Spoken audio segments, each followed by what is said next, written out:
Again, my name's Elizabeth Malafi from the Miller Center, and we are so happy to have Henry Bramwell here virtually with us.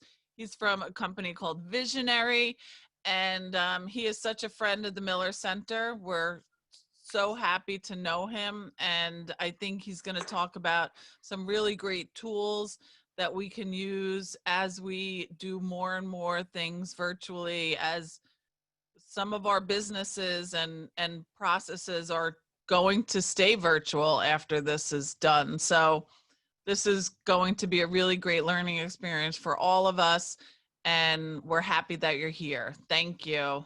Thanks, Well, Henry. thank you. I appreciate it. So, talking about, working remotely, especially now, because of, what's going on with the pandemic and all. My company, Visionary, we've been around since 1992.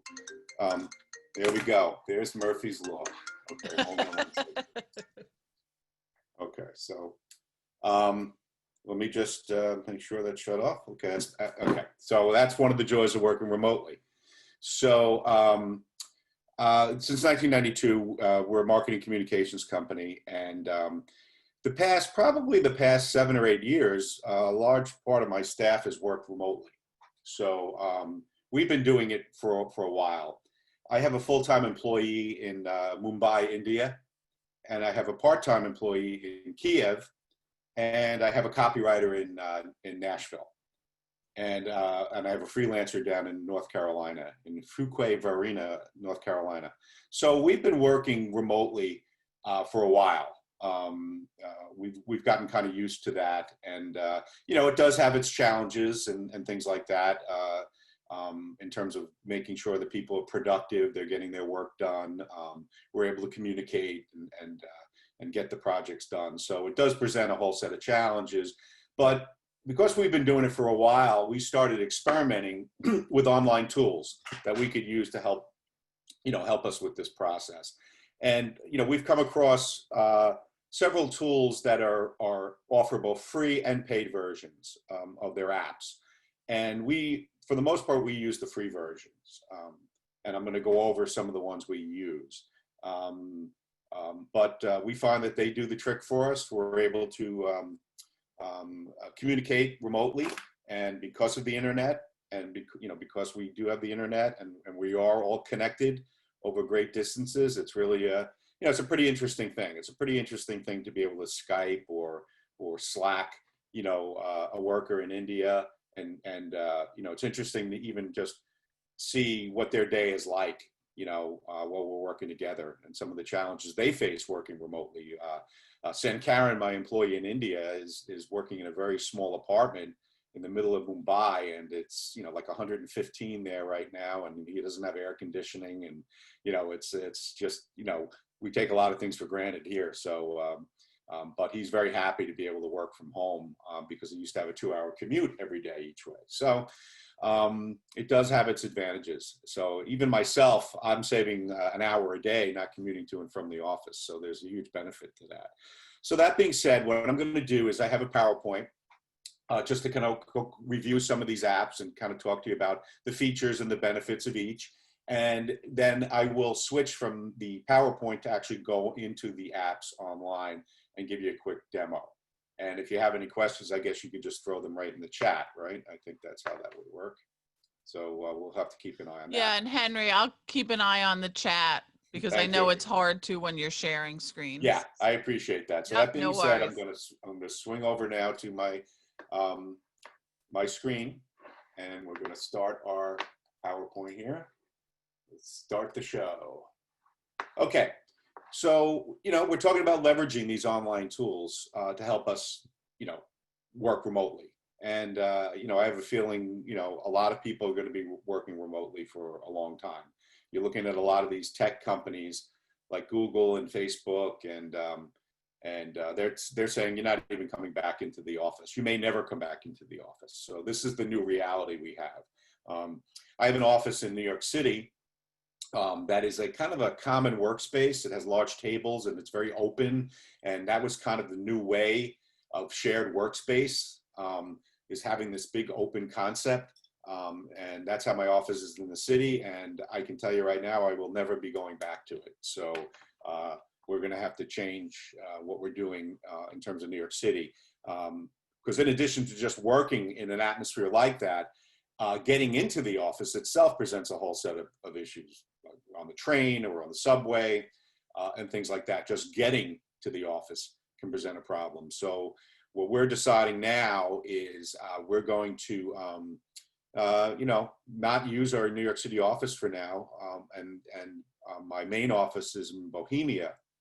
And because of all my employees are working remotely and they have school-aged children, and they don't really know what's going to happen in another month, if they're going to be going to school, part-time, a couple days a week, or maybe not at all after a couple of weeks, they don't know. So what we decided to do in my office in Bohemia was to consolidate our space. We consolidated all our office space into one office. And what we did is we put in hot desks, which I never heard of hot desks before. I never knew what it was, but welcome to the new world. So hot desks are desks we have set up that on any given day, any given person can use that desk.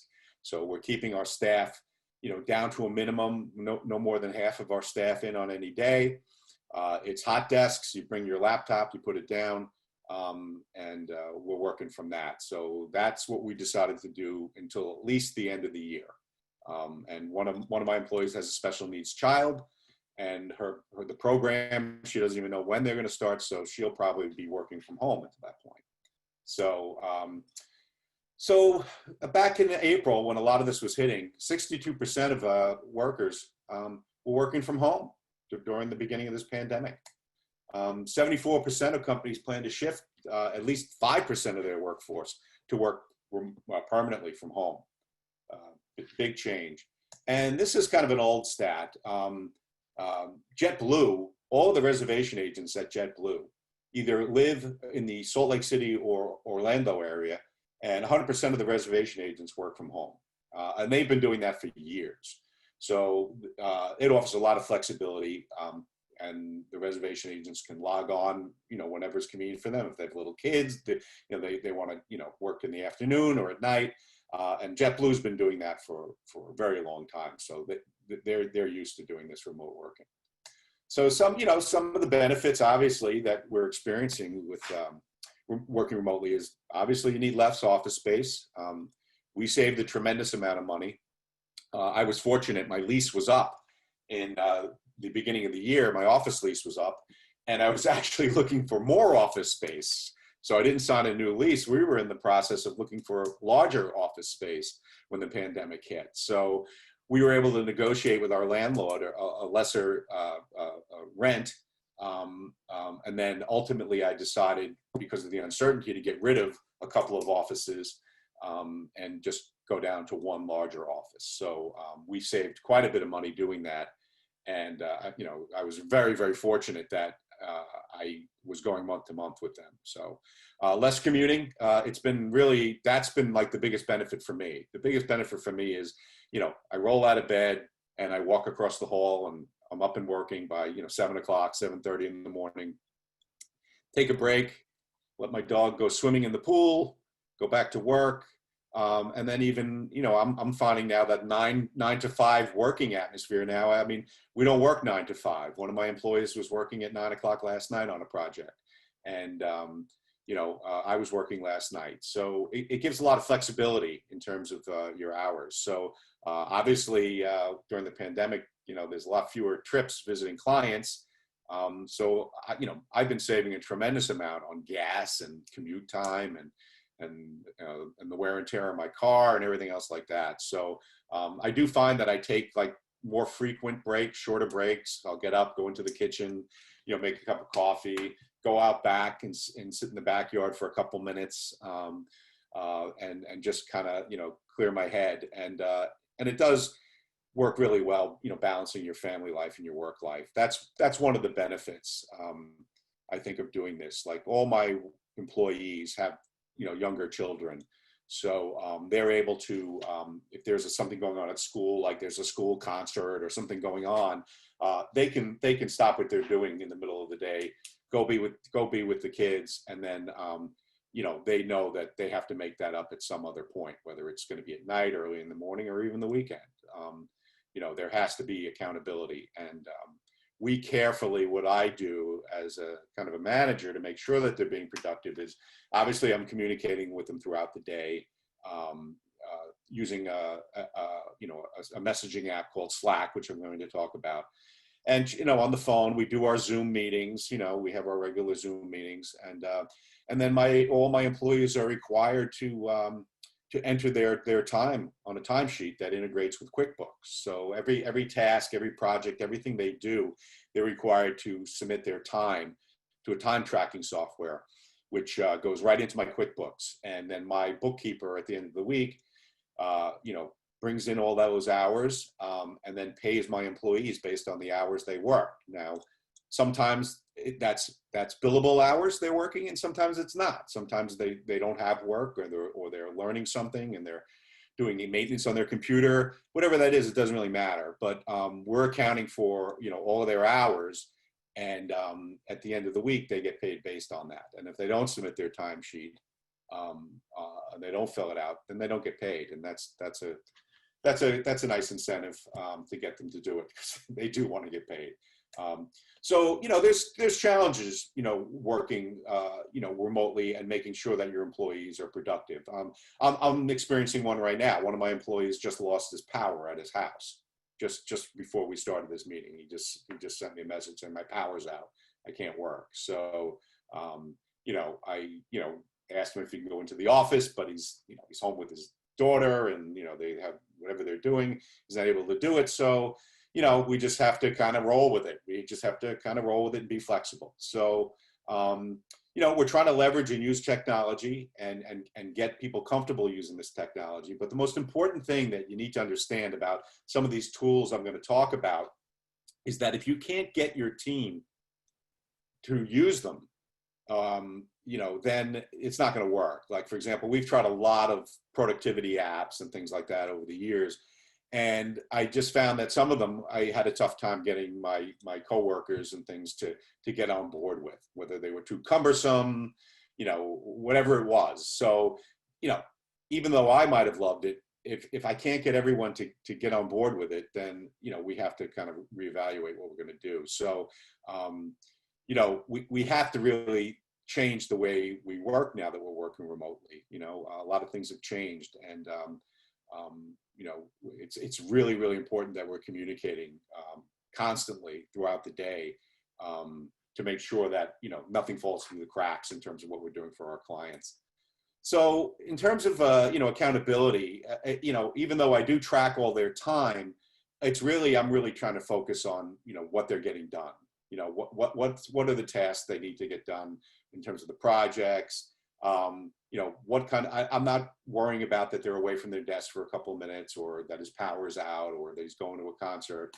It's results oriented. I need to make sure that the projects that we're working on, they're putting the time in, they're putting the effort in to get them done. So that is a big kind of change in focus. As a manager, you're always like, are they on the phone too long? Are they goofing off? What are they doing? And working remotely, you don't have that kind of control over your employees. So, but you have to, really focus more on the big picture and getting things done. So it's about the deliverables. It's about it. So what we do is, you set expectations, you set timelines, and you set deadlines, and then you have to constantly follow up. Where are you at with this? What's going on with that? And constantly follow up. So I spoke about this before. This is one of the things we're using now, this hot desking concept. It's making it much more flexible because, while some of my workers might feel comfortable coming into the office building, some do not. So we are absolutely supportive of that, whatever they feel comfortable doing. But we just came to the conclusion that we're just going to set up some desks. No one has claim to that desk. You come in, if someone's working at that desk, you go to the other side of the room and use the other desk. And we're doing that. So I'm gonna talk about my favorite apps that I use for working remotely. And one of the reasons why they're my favorite is some of them are free. So I like them. But before I get into that, I just wanted to talk about one of the more popular working remotely platforms is, Microsoft Teams. And if you're a 360 Microsoft person, Teams might be right for you. It does allow you to chat, call, collaborate, all in a single platform. Teams does all these things. You can do your virtual, your online meetings. They have file storage and things like that. And you can collaborate on Word docs and Excel documents and all those other things. So Teams is a good option, but I don't use Microsoft. And I just kind of, tried to gravitate towards some of these tools that were free or very inexpensive to use for my business. So in this way, I was able to evaluate each tool separately and say, okay, this one works for me, this one doesn't, and work that way. And what I found was the remote tools that I use, Zoom, which we're on now, Evernote, Slack, Trello, and Google Drive, they all integrate with each other. So that's a huge plus. So, over time, I added some of these apps to our tool stack. And we really started out using Evernote, was probably the first one we used, which is an online storage, cloud-based storage. That's basically our filing cabinet. So we started with Evernote, and then we started working with some of these other ones as needed. So these remote tools, they offer us structure, they streamline our operation, and they hold our company together as it grows. 100% of my business, documents, everything is in the cloud. We are completely paperless in my office. We do not have filing cabinets. If something comes in, that's a piece of paper. We scan it, we upload it to Evernote, and we tag it, and then we get rid of the piece of paper. My previous office, I had probably 4 or 5 times the amount of space I have now. And boy, did I accumulate junk. I had that office for 22 years. When I moved out, I had 15 filing cabinets filled with paperwork that I had to bring in a shredding truck. And I had to get rid of all these filing cabinets. I had to get rid of all my storage. I got rid of everything. I completely purged my office.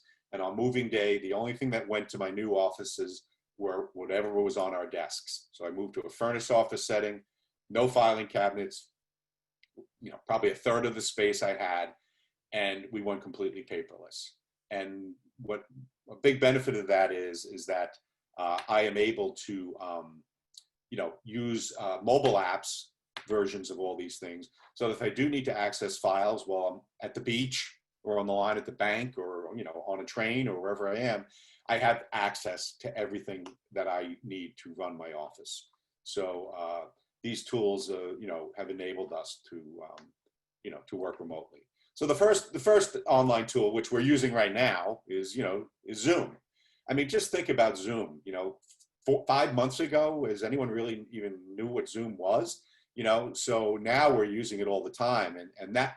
I purchased Zoom. I have the paid version of Zoom because I literally do use Zoom every day. And I tried to get away with the free version, but I think there's a limit to 40 minutes on the free version.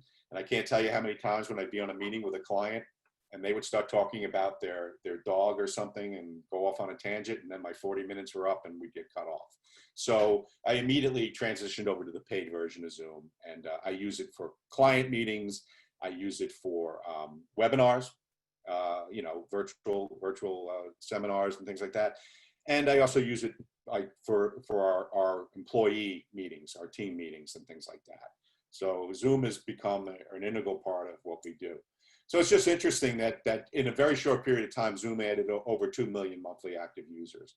And that's all due to the pandemic. So I don't really think I have to go too much into what Zoom can do because we're on Zoom right now, but it does have the ability to, obviously I'm sharing my screen and, we can chat through it, we can communicate through it. And it's just been a very good platform. So the first app that I use is called Trello. Okay, and Trello is kind of this productivity app that I use. I use it to track my projects. So I use the free version of Trello, and it's just a visual way of me organizing my projects and my tasks in the form of lists and cards. And if you look at that screenshot up there, it kind of shows you the examples of how these things work. That you have lists. in each of these columns. And then within each list are cards, okay, that you can add and you can put information in there.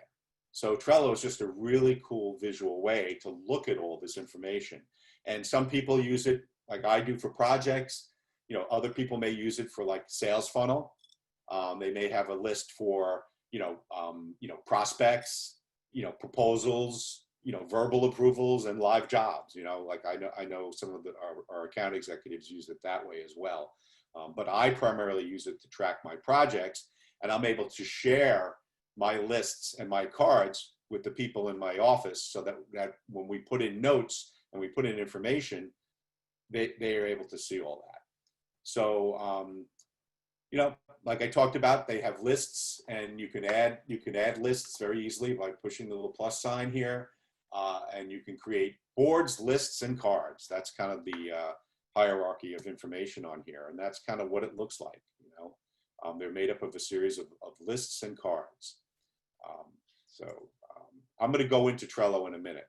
So you can set up your cards there. Very easy to do, and I'll show you what's actually inside a card in a minute. So here's how you can set this up. So a card is the fundamental unit. The board is the entire screen, right? That's called the board.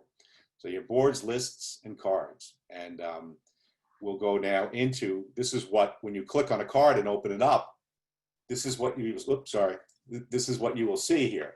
So it opens up, and you can invite members to be a member of this card. You can set due dates if you have tasks and things like that. You can create checklists. You can add attachments, and then you write comments. So the way I use it is I set up a card for each project we're working on. And whenever I have a communication or a milestone or anything of note with a project, I'll type it in the comment. So it might be, spoke to XYZ client today. He approved the project to move forward. We agreed to talk on Friday. And I might just put that in the comment. So it's kind of like a CRM I'm using it basically for. But I can also attach things. So it might be, I emailed the client a proposal, and what I will do is I'll upload the proposal to Evernote. So I have it up there in my document storage. And then within Trello, I can go in and I can attach, I could add a link, or I could attach that document right into my Trello board. So what I do a lot of times is I'll upload it to Evernote, and then I'll just link to Evernote through my Trello. So if I need access to that proposal, I can get to it right through the Trello board. So it's very easy to do. It's a really cool feature. Any questions at this point, Elizabeth? We're good? Okay. Okay, so these cards can be customized, and what you can do is you can drag and drop these cards from each list. So you could take like a card from here, and I'll show you, and drag it over to another list. So that's a great thing when you're talking about, even how I manage my projects. Like I have a list called proposals, and then I have a list called proposals sent. So when I have a proposal and I send it out, then I'll drag the proposal over into another list. So it's a great way for me to move my projects along visually using Trello. So once again, I can invite members to my board. I can assign tasks. We can collaborate. They can add notes to the board. We use the checklist a lot.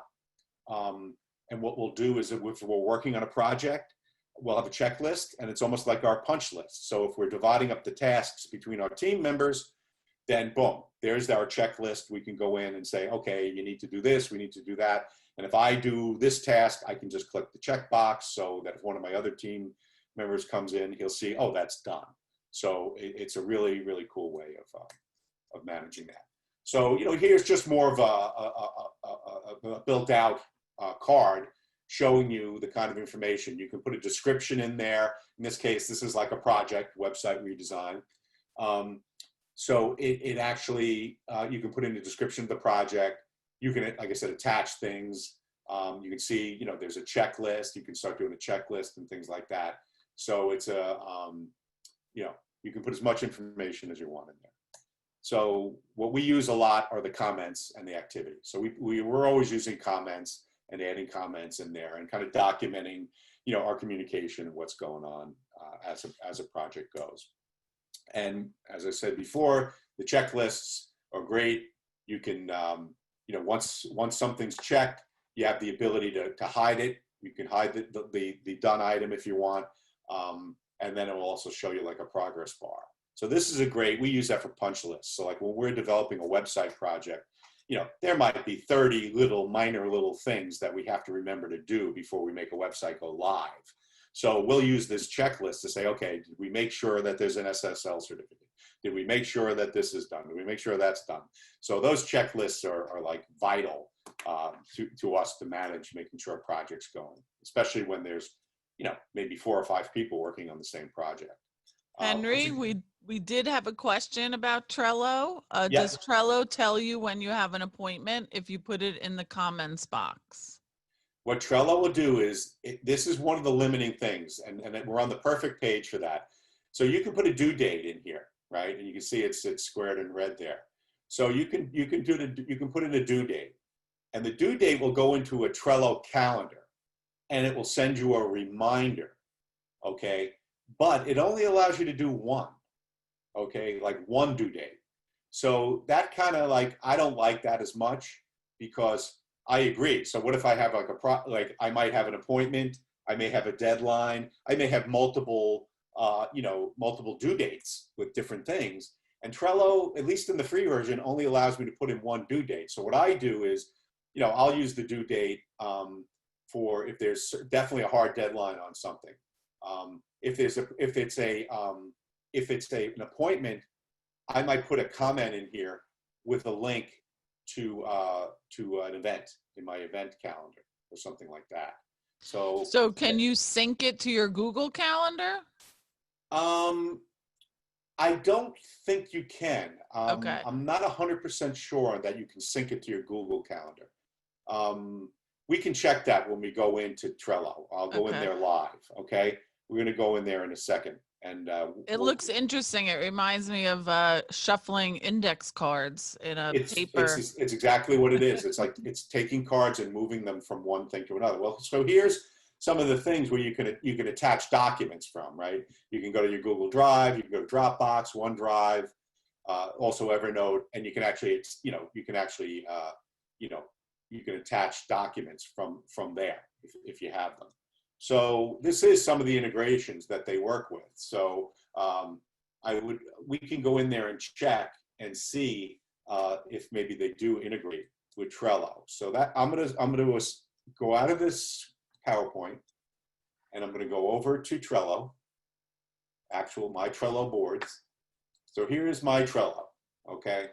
So these are my Trello boards, okay? And I have them divided up by different types of projects that I do. So I have new website projects, website maintenance projects, marketing projects, pay-per-click campaigns, social media campaigns. I actually do reviews, online reviews, and things like that as well. So this is my board. This whole thing is called a board called VGL projects. These are my projects. And my staff has access to this, and they can use it. So when you talked about the calendar and the deadline, anything that had a deadline that we assigned, a due date, will appear in their calendar. Okay, so like here's a calendar.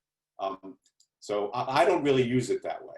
So like here was something that was, I added a due date in Trello. So you could use their calendar to do it. I don't. I just use it as a reminder and things like that. So look, here's an iCal calendar feed. So it does sync to iCalendar. Sync your Trello board calendar with your personal calendar.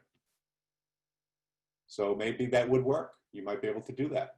So there it is. So it's picking up mine because I use iCalendar. So I probably could sync it. So that should answer that question, right? So if I go back to my Trello board, go back to my board, Trello projects. So you can see in these project boards, you can go in and get different details and click on it. I don't really want to go too much into this because these are actually live client things, but you can see I put in notes that I spoke to the client and we talked about different things. And, you know, I share this with one of my other workers and things like that. So, you know, if we want to add a checklist, we can simply add a checklist, create a new checklist. It comes in and you can add an item. Now, I don't know if you heard that little noise when I added the item, but when I added the item, what it did is it notified through Slack, another app, that I was adding a checklist. So all my team members that use Slack just got a notification that Henry was adding a checklist to this project. So that's a kind of an integration that we set up between Trello and Trello and Slack. So I can add more members if I want. You can create labels, and here's that due date where you can put it in there, and it will set up a reminder that you can do things like that. And let's close out of that. So I can go to my other board here where I have bids and proposals. And this one is where I will take a job, like these might be proposals to do. Like I have to do these proposals. These are marketing proposals, and then I have proposals I sent. So for example, if I finish this proposal, you know, I'd put a note in here, you know, sent proposal to Sam. And then what I might do is I might go in here and I might get a link from Evernote, which will create a link for me, and I might put it in here, and then I could attach the link to the proposal. And I could show you that right now. So I could jump into Evernote or something like that. And so I can get a link from Evernote, and we'll talk about Evernote. Okay, so here's my Evernote link to this document. And then I can go back into Trello and I can just put that in there. Okay, and just call it proposal.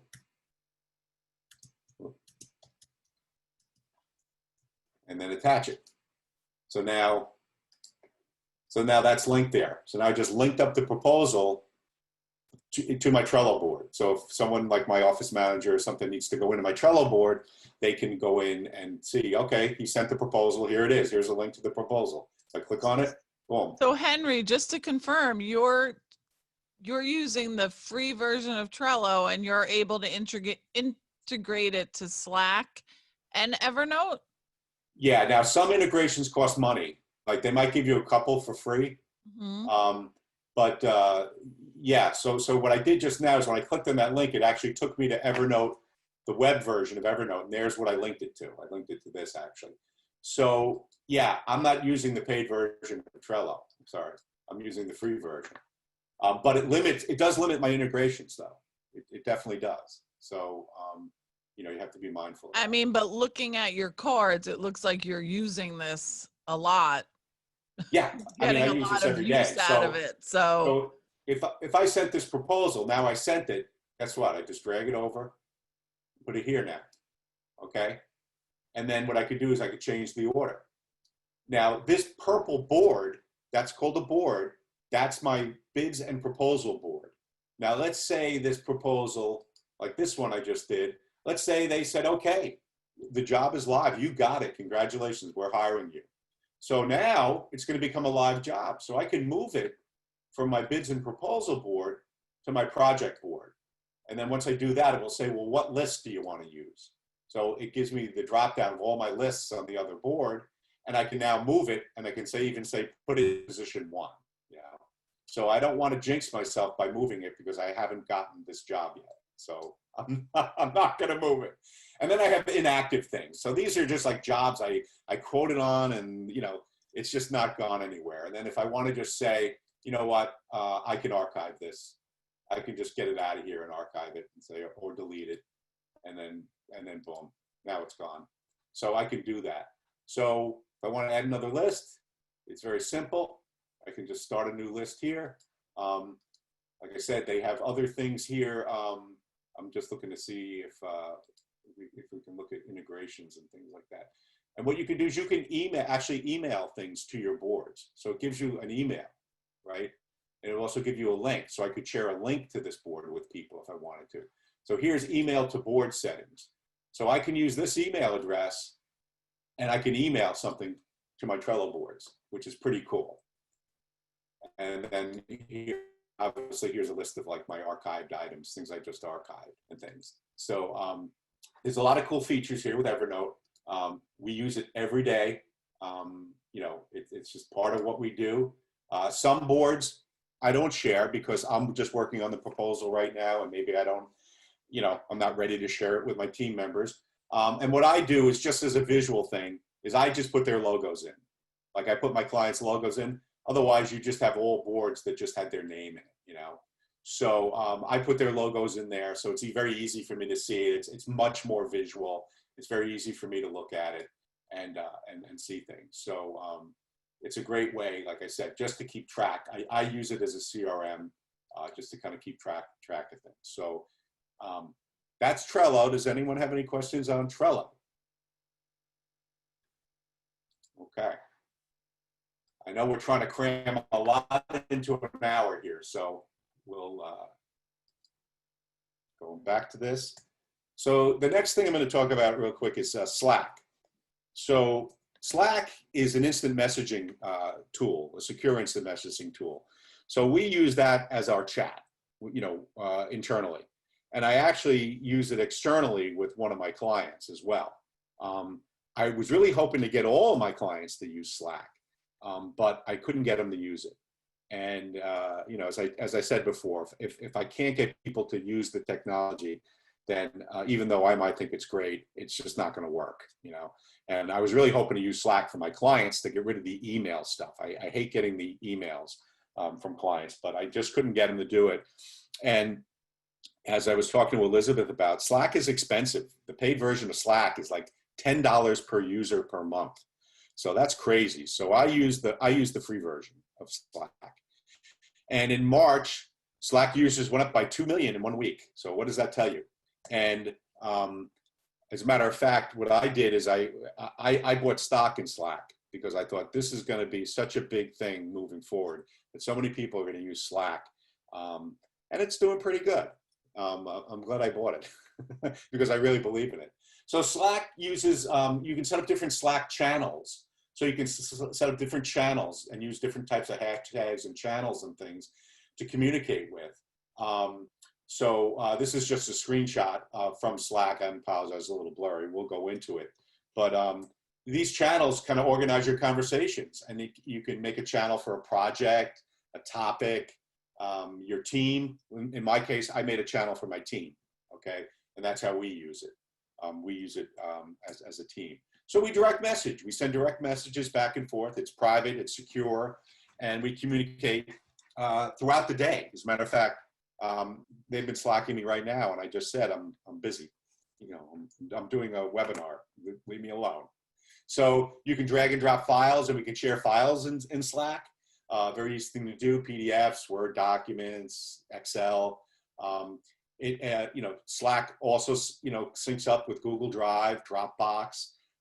As I said before, my Trello account is integrated with Slack. Zoom also integrates with Slack. Evernote also does. So, it's a great tool. We use the free version, and, it is a little bit of a problem because I do want to use it for more things, but I just can't justify the expense. So we stay with the free version. And what I use it for is just my department heads. We use Slack, and then they communicate with the people in their department separately. But I just use it for my department heads because I guess I'm too cheap to buy the paid version. So the great thing about Slack is, you have the desktop. You have a desktop. You have mobile. So a lot of times Slack, it's great. If I'm out on the road, whatever it is. If they need to get in touch with me, they Slack me. Okay, so they just Slack me. We communicate that way. Very efficient. Internally we use Slack rather than email. We don't email within each other. In Visionary, we use Slack. So it does integrate with a bunch of things, and I'll go into it. It also integrates with Google Calendar. It has over 60 integrations. Like I said, I'm using Trello and things like that. So I'm going to go into Slack right now. So here's Slack right here. Hopefully you can see Slack. And one of the great things, like I said, is my integration with Trello. So you can see, I can send Trello messages and do different things in Trello within Slack. We can send it and use Slack that way. Google Drive, same deal. If we're saving, want to share a document, we can share it through Google Drive within Slack, and we can just say, hey, give the person access to do it, upload it. Evernote, once again, I'm not really using it that much for Evernote because everyone on my team has access to Evernote. So I don't need to share anything from Evernote with my team because they're all in Evernote. So I don't really use the Evernote thing. One of the things I do use it for, which is kind of interesting, is this thing called CallRail. So what I can do is, for my clients, when I'm doing pay-per-click advertising, we track phone calls that result from Google advertising. And we use a thing called CallRail. And CallRail basically tracks that call. It can record the call for quality assurance, but it will track the call and source the call for me. So I'll know it's a Google call, and we'll know where the call came from, what keywords they used to search, and I'll get an alert in Slack. So right now I have it shut off because it would be going like gangbusters right now.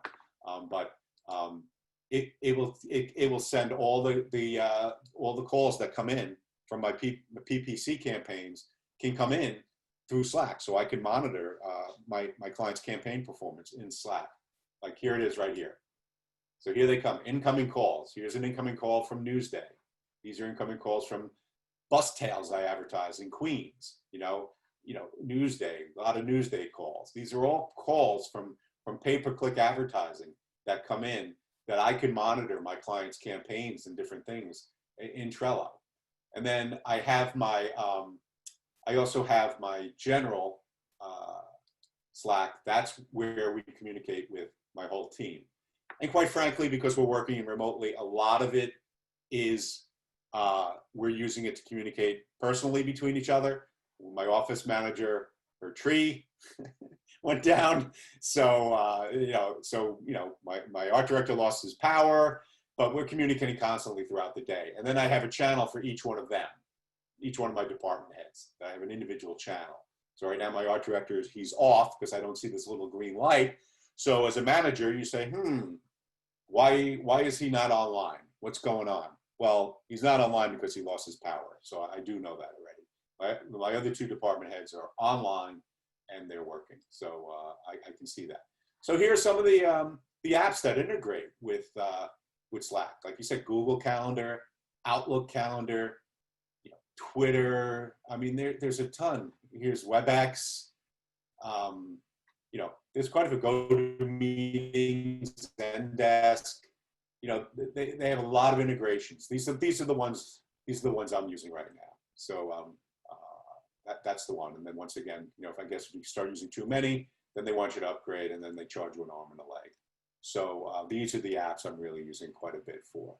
So they do have, this is once again, this is all about communications from Slack, sending me information. Hey, you should sign up for the pro version because you're using it a lot, and then once again, like I said, communications with individuals. In this case, he sent me the link to something interesting to look into for, web development and stuff like that.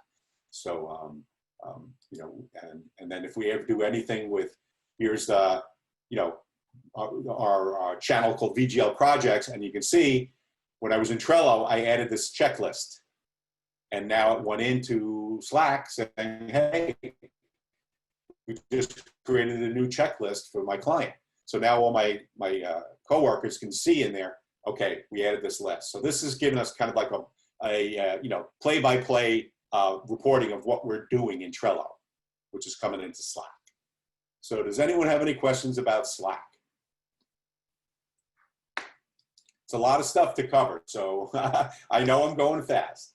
It's interesting what you said, though, about using Slack instead of email, because when we started using it, when the library was closed, it was a challenge to get complete buy-in. So some people were chatting through Slack, and then other people were still using the email. And so I think it goes back to what you said at the beginning. If you need to get buy-in, or you need all of your staff members at least to be using the same thing and on the same page, or it could be complete chaos. And we worked through it, but at first it was, wait, I didn't get that. I didn't see it. Oh, well, that's because I emailed it or I sent it this way. So it is something to consider when setting up all these remote tools, for sure. Well, that's probably the most important consideration.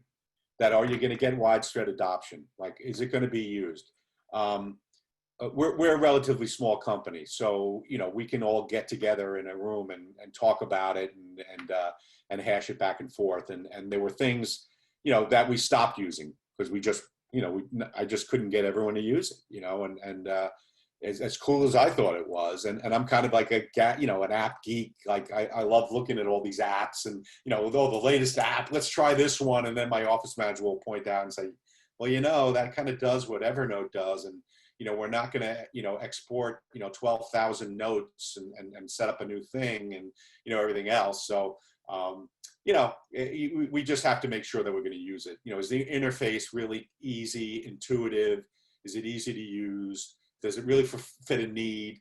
Does it allow us to access that information anywhere?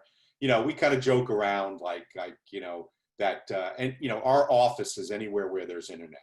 So pre-pandemic, my web programmer, he liked just taking a break and going to Starbucks or something for a couple hours just to get out of the office and go sit, and he would work from Starbucks, and it was just a change of scenery for him.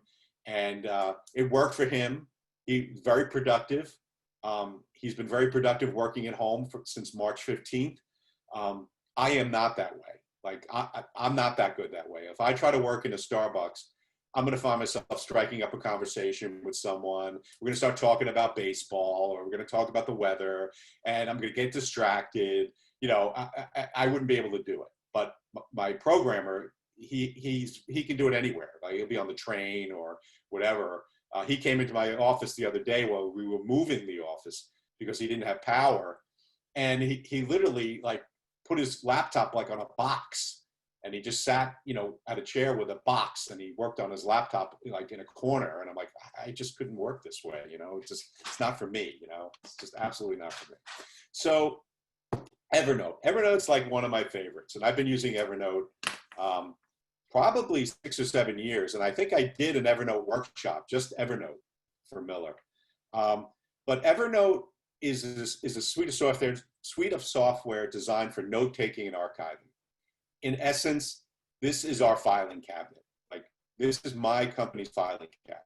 It's one big filing cabinet called Evernote. And we have notebooks. And within each notebook, think of the notebook as a filing cabinet. So we have a filing cabinet for Visionary. And every document that it goes into Evernote. Now, we do not use Evernote for our large asset files when we're doing a project. So let's say, for example, we're using photographs in a brochure, and they might be, 200 megabytes, or they might be very large files. We might have MP3 files that we're using. We might have, be editing video. I don't put that up in Evernote. You could. You certainly have enough space to do it, but Evernote's my filing cabinet. I use a different thing called a share file, which is a Citrix product. I use ShareFile for all my large files. So in essence, anything that has to do with a project, like photos, videos, backing up a website, all that information goes into my ShareFile. So that's what we use to store the big files, large PDFs, anything to do with the actual project itself. But in terms of documentation, proposals, estimates, I clip articles off the web. So if I see an article on a website, Evernote has a web clipper where you can clip it and upload it to Evernote in a printer-friendly format, which is a huge thing. I do it all the time. So I'll see an article on the web and I'll go, oh, this is great, good resource, how-to, it might be a how-to thing. Boom, I put it in Evernote. If I have an issue with a client's website and we have to figure out how to fix it, and we never did it before, well, then what we do is we document that and we put it up in Evernote. So we have a tag in Evernote called how to.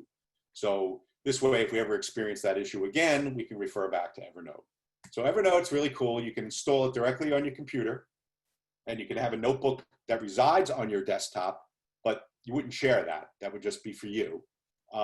You can access it through the web, evernote.com, log in through their website, use Evernote, or their mobile app.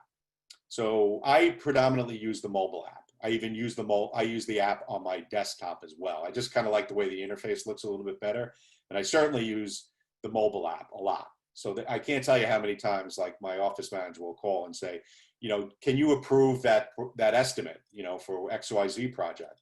And it's like, I'm not in the office. And it's like, okay, hold on. And I go to Evernote. We assign every project that comes in, to our company. We give it a unique tag. Okay, we tag it. We tag it with a number and the name of the project. So we have a tag for 2020 projects, 2021 projects, right? We create tags. So every project starts with a tag. And every document that is associated with that project is tagged using that unique tag. So we don't file things in a folder. We put everything into Evernote, and the tags organize it for us. So if we need to find anything, if I just start typing in that project number, every document associated with that project will appear in Evernote. So it's a really cool option. So you can use Evernotes for all sorts of things: expense reports, receipts, whiteboards. You could, business cards. You can take PDF files, Excel files, PowerPoints. You can encrypt content, so you can put passwords up there. I'm kind of old school. I still worry about sensitive data being out in the cloud. I only started doing online banking about 6 months ago. I'm just still a little leery of trusting the cloud. But it is encrypted, and when we started looking for this type of app, we were very concerned that we would get invested in using an app and then only to find out that they go out of business, or it gets hacked or something like that. So we kind of waited and researched, and we found that Evernote was really kind of a mainstream kind of app that's out there, and it's probably one of the most widely used note-taking and archival apps out there.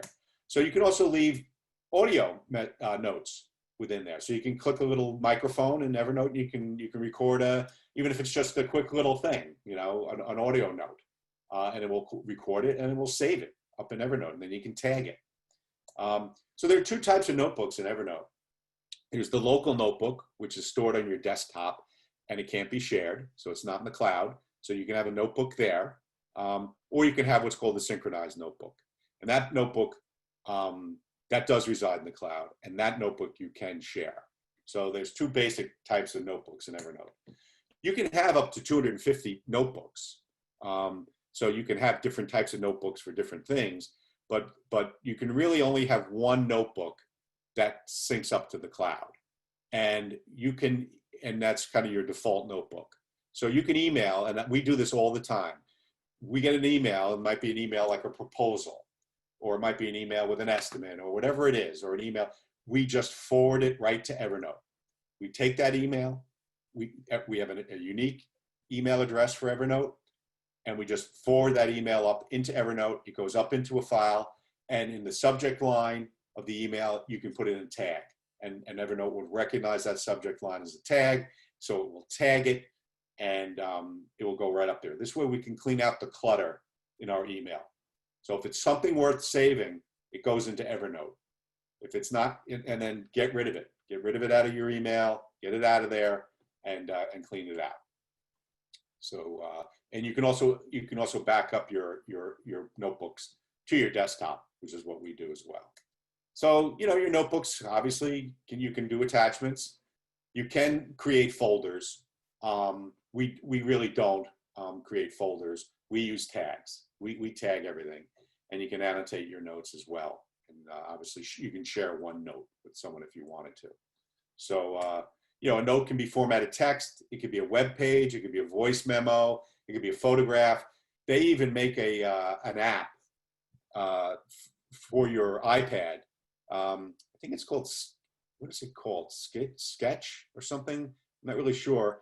But you can handwrite notes on your iPad, right? Using your finger or a stylus, using this app, and then you could send it to Evernote, and it will take your handwritten note and put it right up there. So it's a pretty cool thing.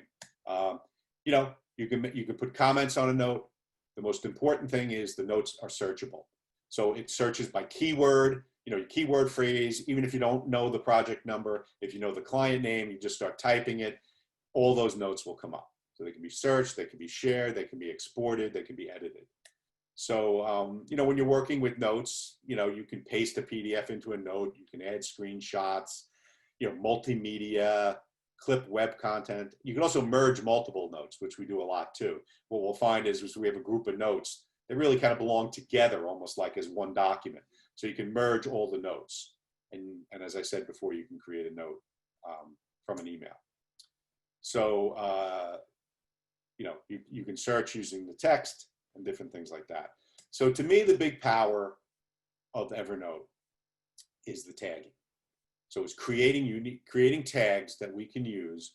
And it might be the subject of a note, it might be the source of a note, it might be a project, it might be a person's name, it might be a place. Like I said, we create tags for every project. Then we create tags for things like proposal, estimate, you know, media kits, you know, different things like that. So I'm gonna go out of my PowerPoint here. Henry, while you're transitioning to the web, we do have a question from Gino. Yes. He's asking, what are the key upgrades for the paid version? And For and do Evernote? you know how much a paid version of Evernote costs? Okay, so I do use the paid, by the way, I do use the paid version of Evernote. Yes, I know that you are huge with Evernote. And how much, I'm Googling it now. I think it's $10. I'm Googling it now. I think it's $10 a month, and it gives you like 2 gigs a month, and Evernote, it's $7.99 a month. Okay, so for $7.99 a month, what you do is you get like 2 gigs a month of storage space, and we never ever come close to it, even coming close to using that much, because like I said, I'm not putting up there very large file assets like video files or large photos, although you could. I use it for documents. So for example, the document you're looking at right now is a clipped web page, okay? So what I did is I saw this web page, and I guess what we could do is I could go in and show you how the web clipper works. I'm just opening up Safari. I think that's where my web clipper is. Okay, so we can go in and go to I'm just typing in just something to get an article. Okay, so we find an article. Here we go. 17 great search engines you can use instead of Google. Right, so I was like, wow, this is an interesting article. That's cool. So I installed an extension or an add-on into Safari, the browser I use. They also make it for Chrome and Firefox, so that I can go in and I can clip this web page. So here it is. It just now reformatted it in a print. I'm sorry, let me put it up here. I clicked here, and let me do it again because I took it off the screen. I apologize. So now it will allow me to clip this web page as a simplified article, okay? And it's going to go into my Evernote notebook. And here's what I can do. I can tag it. So if I start typing tags, guess what comes up? Google, because I already have tags. So I can tag it Google, okay? I could add as many tags as I want. So there it is. It's like, all right, I love this article. Let's save it. So now it's syncing it. It just saved it to Evernote. Now, sometimes it takes a little while to get into the app, and sometimes it goes quick. So we shall see. There it is. Okay, so now I just clipped that web page and put it into Evernote. So here it is in a printer-friendly format. Now, what I can go do is I could add more tags. So do I have a tag called search engines? I might. If I don't, I can create one. So I just created a tag called search engines. And I can tag it with as many different things as I want. For example, I have a tag called how to. That's one of our big ones. So I can use create a how-to or anything like that. So that's how you can actually tag web content. So that's a pretty cool thing. So here are all my notes going down the side here. That's my one big filing cabinet. I'm not creating folders. The notes just live in there. They're there all over the place. You look at them, there's no rhyme or reason to them. Then if you look down here on the left side here, these are my tags. So we started using Evernote 1999. I didn't think it was around that long. Well, we didn't use it for long. So maybe we didn't. Maybe we started using it around here. But anyway, we created tags by the year, and then we start creating tags for projects. So there's so many tags in here. So like, for example, I can go to a tag, like here, I created a tag for this thing called Airtable we use. Okay, so we can go to Airtable, and if there were any other tags in there, any other notes that are tagged with that, they would come up. So like, here's a vendor of mine.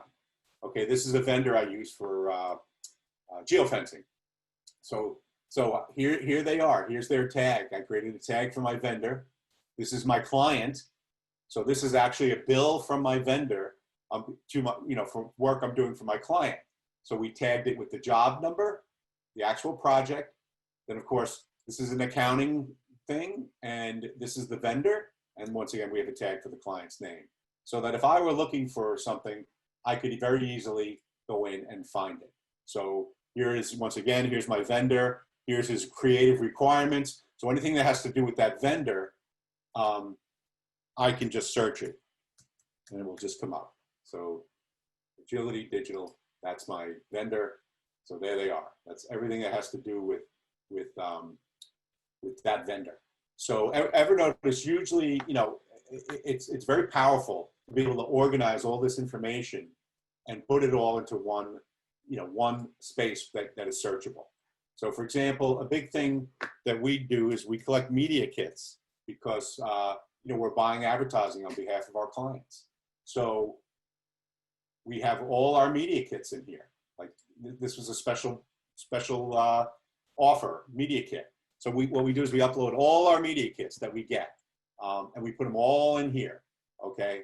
And this way, anyone in my staff, if they need to access the media kit to see what the cost is for something, boom, they can go into Evernote, they can find the media kit, and they can go in and look at it. So in this case, this is also tagged by the vendor. I am not using this vendor right now for any projects, but it's also tagged by the vendor, and it's also tagged by this tag called Media Kit. I also have like a tag called Proposals. So we can go in and look at that and look at all the proposals that are up here that we sent, okay? And any sort of agreements and stuff like that. This is, just a test note I put up there. But if I wanted to create a new note, I can just go create a new note. I can name it. And then if I want to attach something to it, I can go to my Google Drive. I can go to my desktop, and I can attach a note. So we can attach like a spreadsheet. Let's just attach that spreadsheet. Boom, there it is. Spreadsheet's in there. I can just type in text if I want to. I can make it a text note. Whatever I need to do. And if I need to make a link, I can also do that. So there's all sorts of things we can do in terms of adding a note. And then I can share. If I want to just share the note with someone, I could share it via email. I could get a link. I could set permissions on that note that they can only view it. There's all sorts of things you can do with Evernote. So anyone have any questions on Evernote? I know we're probably running out of time, right? We're starting to. Yeah, I think you've overwhelmed people. Is that a good thing or a bad thing? No, it's good. I think the consensus is that Evernote seems great. People are definitely saying they'd like to try it. Oh, Gino does have a question. I apologize. Henry, Okay. do you feel it's better or more user-friendly than OneNote or Google Keep? Well, and I've never heard of Google Keep, so you I know a little bit about OneNote, and it probably wouldn't be too fair for me to render my opinion because I was using Evernote before OneNote. So, I'm kind of predisposed to it. I'm comfortable using it. Like I said, I think the most important thing is not necessarily that you use any of these tools, just that there are tools out there available that do these things. And if you feel comfortable and it works for you, then I recommend, you go with what you feel comfortable with. And if you're in that Microsoft world, and that's where Microsoft Teams come into play, then you probably want to use that instead of Evernote. That would be my suggestion. All right, so I'll kind of go through this. I think a lot of people know about Google Drive and Google Sheets and things like that. This is, where you can store your documents on the cloud, whether it's, Google has their version of Microsoft Word, Microsoft Excel, and even PowerPoint. They have their cloud-based version. So if you have a Google account, you can set it up so that you can upload your spreadsheets, your documents, even your presentations, and you can create Google Forms, which are really helpful. So you can create a form using Google Forms and then get an embed code. And you can actually put the form right on your website. And then when they fill out the form, the submissions and the submissions will go right into your Google Sheet, spreadsheet, and you'll get all the information. So what I'm going to do is, I don't know if anyone needs to see Google Sheets or anything like that. I'd be happy to do it. But the link down below is a link to this presentation, this PowerPoint in SlideShare.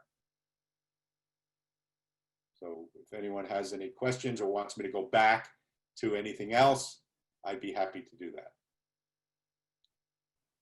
I did have a few people ask for the link to the presentation, so I'll probably email it as well to everybody who signed on. Okay, so you see it, it's right there, right? Yeah. Yep. So that's the link to the presentation. But, once again, it's what works for you. That's the most important thing. Maybe only one of these things. That's why I didn't really focus too much on the Microsoft Teams, because that's a suite. That's a whole suite. And if you pay for something like that, you're going to want to use as many as the apps within it as possible. But these are kind of one-off things that all integrate with each other. So you may find, what, I'll just use Trello. Like I just like Trello. That's a great way to organize things and do it. Or I might just use Evernote. That's fine. Whatever works for you. But to us, like you said, everything kind of works off of Evernote. Everything goes in there, and then we kind of integrate using Trello. I mean, at the very least, I'm seeing Evernote as a great way for me to save all those random articles I read online that I want to save and have somewhere, and to be able to tag it so that I can say, oh, that's right. What was that article I read? And these are the 3 things I remember from it, but Google's not bringing it up. So does it save it as a link, or will it save it? Can you save it as a PDF or something in case the link goes away? It won't save it as a PDF. I'm going back in there right now. So it gives you the option of hopefully, I don't know if it's going to let me do the same page again. Let me just see. So it gives you the option, like I always do simplified article. Okay. Then there's another one called article, and that's kind of what it looks like. So now you're getting the ads in there, and it gets a little bit more. Then there's something called full page, which is just the web page itself, right? You can do a bookmark, right? So it just bookmarks it, right? Or you can do a screenshot. That's great. Yeah, so it does give you those options. So whether you're using Chrome or Firefox, that's a great use for Evernote, even if you're just clipping articles and things like that. Because a lot of times when you bookmark things and then you're trying to go back in and look for that one website that had that article, it becomes a little bit difficult to find it. But if you clip it and put it in Evernote and you tag it, well, now it's really easy to go back and find it. And you don't even have to go. You can read, like I said, I like the simplified article. It's cleaner and things like that. And look, a lot of times I'll print it out. Like a lot of times I'll print out the article and read it and do things like that as well. And then throw the paper away. So. And as far as I know, you would never be able to search bookmarks the way you're searching Evernote. You're not, tagging your bookmark. So sometimes I have something bookmarked and I think, why did I bookmark this? Right. because And when you then so, go to it, it's different than what it looked like when you bookmarked it, and it's useless to you. and sometimes links are perishable. Sometimes the Yeah. page goes away, you know. Mhm. For That could sure. happen too. But Evernote's like my go-to thing. Everything gets dumped in there. Everything just gets dumped. And what we do is to encourage my people to use it, because that was a challenge to get them to do it, is the staff dumps their stuff in there, and sometimes they'll tag it, sometimes they won't. But my office manager goes in there every day and tags everything. At the end of the day, she goes in and tags the heck out of everything. Wow. It's not a lot, you know, on any given No, day, it but could be, 10 things, 5 things, but she goes in, that's the last thing she does, and she tags the heck out of it so that we're all, we're all synced up. that's great. That definitely helps. Okay, well, it doesn't look like we have any more questions. I found this so valuable, Henry, and we really appreciate you being here with us. And I'll probably be reaching out to you soon to do an Evernote program because Oh, I'd people love to. Yeah. definitely wanted that. Yeah, that's a good one, and we can really get in depth with that one. We can really do a deep dive with that. And I have several notebooks. I have a personal notebook too that I keep. Like, Mhm. I was just in an auto accident, so all the insurance people. Okay. I got hit by a surfboard. A surfboard hit my car. So yeah. Wow. Two, Okay. actually two surfboards. But anyway, that's a story for another day. And I'm sure there's an app. There's a lot. Yes, people are in the chat box saying yes, Evernote program. So Yep. find some dates in September, Henry, and, and I'll contact Wide you in a open. few days. Wide open. Pick the day. Well, thank you everybody for attending. Thank you so much. We're so glad that you could be here with us, and we did record this. It will be at millerbusiness.tv in probably by the end of the day, but let's say tomorrow to be safe. I don't want anybody to be disappointed. And thank you again, Henry. Appreciate it. Thanks, Thank you very everybody. much. I really appreciate what you guys are doing for everyone. So thank you. Thank you. Have a great day, everybody. All right. Take care. Bye. Bye.